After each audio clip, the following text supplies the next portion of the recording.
Trading की दुनिया में एक टूल है जिसे लगभग हर कोई जानता है, फेयर वैल्यू गैप या FVG। लेकिन सोचिए, अगर मैं कहूं कि ज्यादातर लोग इसे बिल्कुल गलत तरीके से इस्तेमाल कर रहे हैं। आज हम इसी पर एक नई रणनीति को समझने वाले हैं।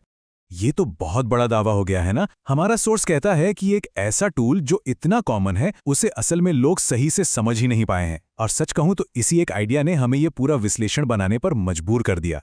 तो चलिए, इस नई स्ट्रैटेजी में घुसने से पहले हमें उस आम सोच को तोड़ना होगा जिसे हमारा सोर्स एक मिथक, एक भ्रम कहता है।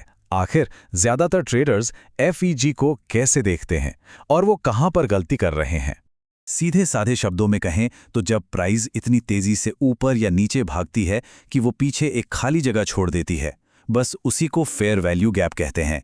और आइडिया ये है कि मार्केट बाद में इस खाली जगह को भरने के लिए वापस जरूर आता है।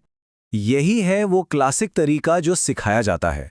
FVG को एक चुंबक की तरह देखा जाता है जो प्राइस को अपनी तरफ खींचेगा, और जैसे ही प्राइस वहां पहुंचती है ट्रेडर्स एंट्री का मौका ढूंढने लगते हैं। और यहीं से असल में प्रॉब्लम शुरू होती है। अगर किसी ने FVGs का इस्तेमाल किया है तो उन्हें पता होगा कि ये हमेशा वैसा काम नहीं करते जैसा हम सोचते हैं। हमारे सोर्स का यही कहना है कि FVG पर सीधे एंट्री लेना बहुत रिस्की हो सकता है। कीमत अक्सर FVG को फाड़कर आगे निकल जाती है, स्टॉप लॉस हिट, या फिर एंट्री ही इतनी खराब जगह मिलती है कि अच्छा प्रॉफिट बनाना बहुत मुश्किल हो जाता है। तो ठीक है, अगर पुराना तरीका भरोसेमंद नहीं है तो फिर बेहतर तरीका क्या है?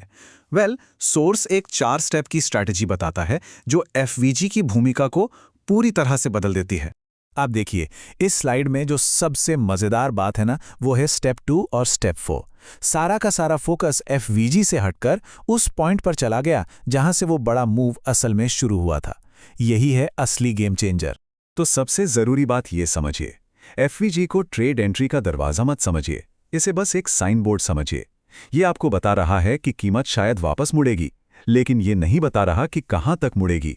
असली एंट्री पॉइंट तो कहीं और ही है। तो जब कीमत वापस लौट रही हो तो हमें सबसे अच्छी एंट्री प्राइस कैसे मिलेगी? इसके लिए सोर्स कहता है कि फिबोनाची रिट्रेसमेंट टूल का इस्तेमाल करो। इसे हाल के स्विंग लो से लेकर स्विंग हाई तक खींचना है। और ये रहा वो मैजिक नंबर 50%। इस टूल के 50% लेवल से नीचे की कोई भी कीमत डिस्काउंट मानी जाती है।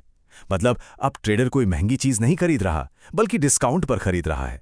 और इससे क्या होता है? रिस्क टू रिवॉर्ड अपने आप बेहतर हो जाता है। ओके, तो अब हमारे पास बेसिक स्ट्रैटेजी तो आ गई है। अब देखते हैं कि कुछ एक्स्ट्रा फिल्टर लगाकर इसकी सक्सेस रेट को और कैसे बढ़ाया जा सकता है। ये 3 फिल्टर एक नॉर्मल से सेटअप को एक हाई प्रोबेबिलिटी वाले ट्रेड में बदल सकते हैं। बात सिर्फ लेवल खोजने की नहीं है, बल्कि ये समझने की है कि बड़े पिक्चर में मार्केट में आखिर चल क्या रहा है। ये तो ट्रेडिंग का गोल्डन रूल है, हमेशा बड़े ट्रेंड के साथ चलो। अगर मार्केट लंबे समय से ऊपर जा रहा है तो खरीदने के मौके ढूंढना ज्यादा सेफ और ज्यादा फायदेमंद होता है। मतलब ये नहीं कि प्राइस डिमांड लेवल पर आई और कूद पड़े, नहीं, इंतजार करना है और देखना है कि क्या प्राइस ने छोटे टाइम फ्रेम पर नीचे जाना बंद करके ऊपर जाना शुरू कर दिया है। इससे कंफर्म होता है कि हाँ, बायर्स वापस कंट्रोल में आ रहे हैं। तो ये कंफर्मेशन दिखेगा कैसे? देखिए, एक बुलिश एनगल्फिंग पैटर्न इसका सबसे बढ़िया एग्जाम्पल है। जब एक बड़ी सी हरी कैंडल पिछली लाल कैंडल को पूरा का पूरा निगल जाती है ना, तो ये एक बहुत तगड़ा सिग्नल होता है कि मोमेंटम अब ऊपर की तरफ पलट चुका है। तो इस पूरी स्ट्रैटेजी को एक आसान और यादगार आइडिया में कैसे समेटा जा सकता है, और ये स्लाइड ये सब कुछ साफ कर देती है। ये कोई छोटा मोटा बदलाव नहीं है, ये फेयर वैल्यू गैप को देखने का नजरिया ही बदल देता है। अब ये मंजिल नहीं है, बल्कि मंजिल तक पहुंचने का एक इशारा, एक नक्शा है। और आखिर में ये पूरा विश्लेषण हमें एक बहुत बड़े सवाल पर लाकर छोड़ देता है।